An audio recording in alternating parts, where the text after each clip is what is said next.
Herkese merhaba arkadaşlar, kanalıma hoş geldiniz. Yepyeni bir videoyla karşınızdayım. Arkadaşlar, bugünkü videomuzda Türkiye'nin güzeller güzeli Birce Akalay'ın sevgilisi Hakan Kurtaş'tan yeni görüntüler geldi. Hakan Kurtaş'ın gala gecesinden olan muhteşem görüntülerini sizler için YouTube kanalımda video halinde sunuyorum.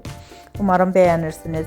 Videomu beğendiyseniz kanalımı izlemeyi ve bildirim butonuna basmayı unutmayın. Şimdilik benden bu kadar olsun. Yeni videomuzda görüşmek üzere. Hoşça kalın.